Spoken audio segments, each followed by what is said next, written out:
Knowledge basket इंडियामध्ये पुन्हा एकदा माझ्या सर्व मैत्रिणींचं खूप खूप स्वागत।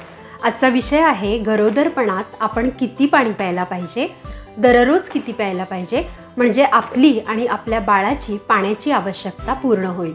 तर याविषयी सखोल माहिती आपण इथं बघणार आहोत। पाणी हे शरीरासाठी खूप महत्त्वाचं असतं। शरीराच्या जवळजवळ 60 ते 70% भाग हा पाण्याने व्यापलेला असतो। म्हणजेच काय, जर एखाद्या व्यक्तीचं 65 किलो वजन असेल तर जवळपास 40 लिटर पाणी त्याच्या शरीरामध्ये असतं। त्यातलं 25 लिटर त्याच्या पेशींमध्ये आणि 25 लिटर पेशींच्या बाहेर पाणी असतं।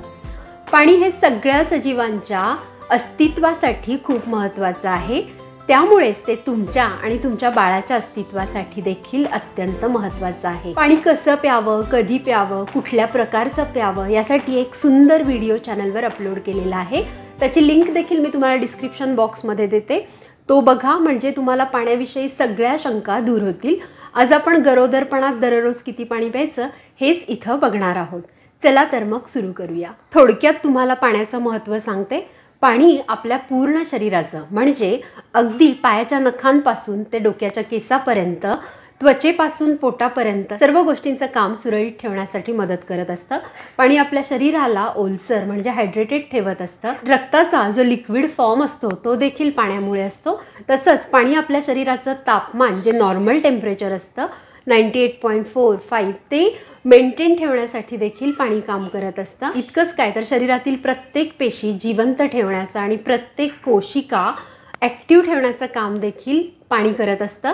आणि आपल्या शरीरातले सगळे महत्त्वाचे ऑर्गन, अगदी मेंदू, हृदय, किडनी, लिव्हर, पॅन्क्रियाज, मूत्रपिंड, या सगळ्या गोष्टींचं काम सुरळीत चालण्यासाठी पाणी खूप महत्त्वाचा रोल प्ले करत असतं। तर पाणी किती प्यावं, केव्हा प्यावं आणि गरोदरपणात किती प्यावं हे माहीत असणं देखील खूप गरजेचं आहे। म्हणजे संभाव्य कुठलाही प्रॉब्लेम, कुठलाही धोका तुम्हाला आणि तुमच्या बाळाला होणार नाही। गरोदरपणामध्ये पाणीच तुमच्या पोटातल्या बाळाला पूर्ण पोषण तत्वांचा पुरवठा करत असतं आणि गर्भावस्थेत या गर्भजलामध्येच तुमचं बाळ सुरक्षित तुमच्या गर्भाशयात असतं। म्हणूनच गर्भावस्थेत किती पाणी प्यावं, म्हणजे तुमच्या अमनिओटिक फ्लुइडची मात्रा मेंटेन राहील आणि बाळाला व्यवस्थित पोषण मिळेल, हे तुम्हाला माहीत असणं अत्यंत गरजेचं आहे। मागच्या व्हिडिओमध्ये मी तुम्हाला सांगितलं की नॉर्मल व्यक्तींनी साधारण 2 ते 3 लिटर पाणी पिणं दिवसाला आवश्यक आहे, परंतु गर्भावस्थेत 2.5 लिटरपेक्षा कमी पाणी पिऊ नये। म्हणजे 2.5 ते 3 लिटर पाणी दररोज पिणं तुम्हाला गरजेचं आहे। आता तुम्ही म्हणाल 2.5 ते 3 लिटर म्हणजे किती पाणी? 1 लिटरची बॉटल तुम्हाला माहिती आहे, तशा साधारण 3 बॉटल्स पाणी पिणं तुम्हाला गरजेचं आहे। म्हणजेच काय, तर ॲव्हरेज साईजचे साधारण 12-15 ग्लास पाणी पिणं तुम्ही गरजेचं आहे आणि लक्ष ठेवून तुम्ही हे पाणी पिणं आवश्यक देखील आहे। तुमच्या बाळासाठी देखील ते महत्त्वाचं आहे। आता पाणी हे फक्त पाणी स्वरूपातच प्यायचं का, तर तसं नाही आहे। तुमची जर बॅलन्स्ड थाळी असेल, जेवणाच्या थाळीमध्ये ताक, कोशिंबिरी, डाळी, आमटी या सगळ्यांचा समावेश असेल, तर ते लिक्विड पदार्थ देखील तुमच्या लिक्विड इंटेकमध्ये पकडले जातात। तुम्ही ज्या हिरव्या भाज्या खाता, तुम्ही जी फळं खाता, संत्री, चिक्कू, डाळिंब, या सगळ्यामध्येही पाण्याचा इंटेक असतो आणि तो देखील या 2.5-3 लिटरमध्ये समाविष्ट आहे, तो देखील पकडला जातो। तर प्रेग्नन्सीमध्ये खूप सुकं अन्न खाऊ नका। प्रेग्नन्सीमध्ये फक्त चपाती भाजी, भाजी भाकरी असं खाऊ नका, तर डाळ, आमटी, भात या सगळ्या गोष्टी प्लस ताक या सगळ्या गोष्टी तुम्ही खाणं गरजेचं आहे। म्हणूनच प्रत्येक प्रेग्नंट स्त्रीची पाण्याची आवश्यकता वेगवेगळी आहे। ज्या प्रेग्नंट स्त्रिया फक्त भाजी भाकरी चपाती एवढंच आहारात घेतात त्यांनी पाणी थोडं जास्त प्यायला पाहिजे, आणि ज्या प्रेग्नंट स्त्रिया इतर सगळ्या गोष्टी देखील आहारात घेतात त्यांनी पाणी 2-2.5-3 लिटरच्या आसपास प्यायलं तरी चालणार आहे। आता तुम्हाला कसं कळेल की तुमच्या शरीरामध्ये पाण्याची मात्रा कमी झालेली आहे? तुमची लघवी जेव्हा गडद येल्लो, गडद पिवळ्या रंगाची किंवा सामान्य पिवळ्या रंगापेक्षा थोडी जास्त पिवळी दिसली तर तुम्ही समजा की तुमच्या शरीरामध्ये पाण्याची मात्रा, पाण्याचं प्रमाण कमी आहे, आणि मग अशा वेळी तुम्हाला पाण्याचा इंटेक वाढवण्याची गरज आहे, हे तुम्हाला कळेल। आता तुम्ही म्हणाल की मी व्यवस्थित योग्य पाणी पितीये, हे मला कसं कळेल? जेव्हा तुमच्या लघवीचा कलर ट्रान्सपरंट किंवा हलक्या पिवळ्या रंगाचा असतो तेव्हा समजा की तुम्ही व्यवस्थित पाणी पिताय आणि तुमच्या बाळाला देखील व्यवस्थित पाणी मिळते। गर्भजलाची मात्रा, गर्भजलाचं प्रमाण हे गर्भाशयात योग्य आहे। आता बऱ्याच जणींना ना पाणी जास्त सेवन करायला, पाणी जास्त प्यायला आवडत नाही।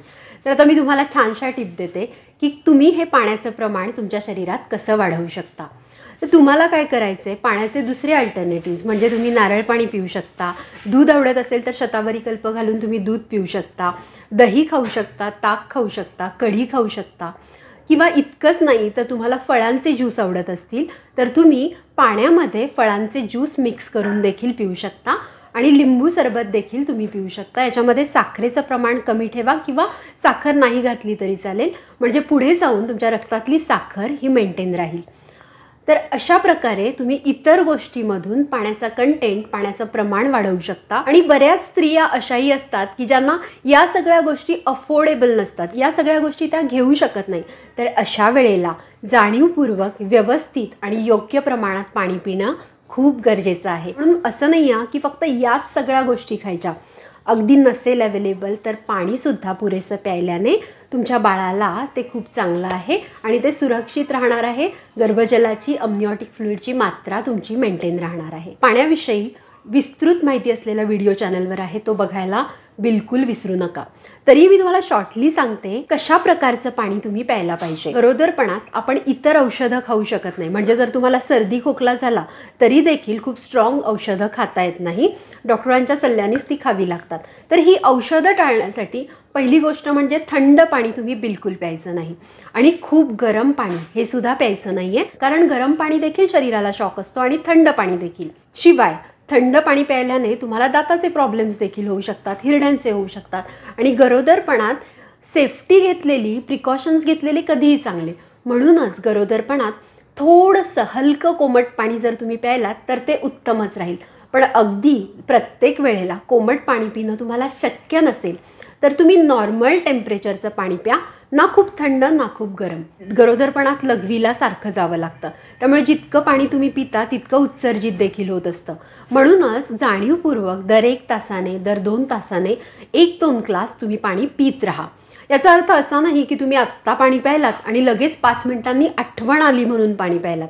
अगदी खूप पाणी प्यायलात तरी देखील तुमच्या किडनीवर लोड येणार आहे, म्हणून 2 पाणी पिण्याच्या वेळांमध्ये देखील थोडंसं अंतर ठेवा, परंतु जाणीवपूर्वक पाणी पित राहा। जर तुम्ही हाऊसवाईफ असाल आणि खूप कामात मग्न असाल, तुमच्या लक्षातच राहिलं नाही की पाणी प्यायचंय की नाही, तर अगदी तुम्ही घड्याळामध्ये दर 1 तासाचा, 2 तासाचा टायमर लावून ठेवा। आणि दुसरी गोष्ट म्हणजे जर तुमचा बैठा जॉब असेल, तुमचं काम IT मधलं असेल, बँकेतलं असेल किंवा कुठलंही असेल, प्रवास करायचा असेल तुम्हाला, अशा वेळेला सतत पाण्याची बाटली जवळ ठेवायची, म्हणजे जेव्हा केव्हाही तुम्हाला तहान लागेल ना त्यावेळेला तुम्ही पाणी पिऊ शकता, किंवा खूप वेळ तुम्ही पाणी प्यायला नसाल तर तुम्ही लगेच बॉटल काढून पाणी पिऊ शकता। आणि स्वतःचं पाणी ठेवणं हे कधीही चांगलं, कारण पाणी अशुद्ध असण्याची शक्यता सुद्धा असू शकते, म्हणून स्वतःचं पाणी स्वतः ठेवा। शक्यतो पाणी उकळूनच प्या, कारण जास्तीत जास्त आजार जे असतात ना, जी संक्रमणं असतात ना, ती पाण्यामधूनच होतात, म्हणून शक्यतो उकळून पाणी प्या। पाण्याविषयी मागील व्हिडिओमध्ये मी एक छान प्रयोग दाखवलेला आहे, शक्य असेल तर या व्हिडिओमध्ये देखील दाखवते। सकाळी उठल्या उठल्या काहीही न खाता सगळ्यात आधी तुम्हाला कोमट पाणी अर्धा लिंबू घालून, आणि शक्य असेल तर तुम्ही मध देखील घालू शकता, हे पाणी छान हलवून तुम्हाला साखर न घालता प्यायचं आहे। अशाने काय होणार आहे, रात्रभर साठलेली विषद्रव्य आतड्यांमधून साफ होणार आहेत, तुमची आतडी स्वच्छ होणार आहे, पाचनतंत्र सुधारणार आहे, मधामुळे नवीन रक्तपेशींची निर्मिती व्यवस्थित होणार आहे आणि या पाण्यामुळे तुम्हाला कॉन्स्टिपेशन, बद्धकोष्ठता हे त्रास देखील होणार नाही। तसेच लिंबामुळे प्रतिकार क्षमता देखील वाढेल आणि इतर संक्रमणाची भीती तुम्हाला राहणार नाही, कारण लिंबामध्ये व्हिटॅमिन C असतं, जे प्रतिकार क्षमता वाढवण्यासाठी खूप आवश्यक आहे। त्यामुळे असा प्रयोग जरी तुम्ही सातत्याने नियमित सकाळी उठल्या उठल्या केला, लक्षात ठेवून केला, तर नक्की पुढे जाऊन कुठल्याही आजारांचं संक्रमण तुम्हाला होणार नाही। लिंबू पाणी या गोष्टी ज्या आहेत ना, त्या अगदी सहज आणि कमी पैशात उपलब्ध होणाऱ्या आहेत, त्यामुळे इथं तरी एक्सक्यूज देऊ नका की अरे आम्हाला हे परवडणार नाही। हे सहज शक्य आहे, फक्त तुम्हाला त्या जाणीवेची आवश्यकता आहे की माझं बाळ सुदृढ असलं पाहिजे, मी सुदृढ असली पाहिजे आणि माझी डिलिव्हरी नॉर्मल होणं गरजेचं आहे। त्यामुळे या छोट्या छोट्या गोष्टी ना खूप मॅटर करतात आणि त्या तुम्ही लक्ष देऊन करणं देखील खूप गरजेचं आहे। तसेच कोमट पाणी प्यायल्याचे अजून भरपूर फायदे आहेत, जसं की आपल्या शरीरामध्ये अन्नाचं विघटन करण्यासाठी कोमट पाणी खूप छान मदत करतं आणि ते लगेच कामाला येतं। त्याचप्रमाणे कोमट पाण्यामुळे तुमचं रक्ताभिसरण छान होतं आणि असं रक्ताभिसरणाची प्रक्रिया छान झाल्यामुळे प्रत्येक पेशींना न्यूट्रिएंट्स देखील व्यवस्थित पुरवले जातात आणि म्हणूनच हे कोमट पाणी प्यायल्याने तुमच्या बाळाला देखील छान पोषण मिळतं। प्रेग्नन्सीमध्ये पाण्याची कमतरता जर झाली तर तुमच्या बाळाचा विकास व्यवस्थित होणार नाही आणि पुढे त्याच्यामध्ये काही दोष निर्माण होण्याची देखील शक्यता आहे। त्यामुळे पाणी व्यवस्थित असणं, तुमच्या गर्भजलाची पातळी व्यवस्थित मेंटेन राहणं हे खूप गरजेचं आहे। त्याचप्रमाणे जर तुम्ही पाणी व्यवस्थित प्यायला नाही ना तर तुम्हाला थकवा देखील खूप येईल। प्रेग्नन्सीमध्ये आधीच बॉडी थकलेली असते, मॉर्निंग सिकनेस खूप झालेला असतो आणि त्यात अजून आपण पाणी कमी प्यायलो ना तर अजून आपल्याला थकवा जाणेल आणि मग या प्रेग्नन्सीचा आपल्याला त्रास होऊ शकतो। म्हणूनच जास्त पाणी पिऊन तुमची बॉडी तुम्हाला हायड्रेटेड ठेवायची आहे, म्हणजे तुम्ही आणि तुमचं बाळ अत्यंत स्वस्थ, छान आणि निरोगी राहतील। आय होप मी दिलेल्या सर्व टिप्स तुम्ही नक्की फॉलो कराल। व्हिडिओ आवडला असेल तर जास्तीत जास्त गरोदर मैत्रिणींबरोबर हा व्हिडिओ शेअर करा आणि अशाच नवनवीन छान माहितीपूर्ण व्हिडिओसाठी नॉलेज बास्केट इंडियाला सबस्क्राईब करा। थँक्यू।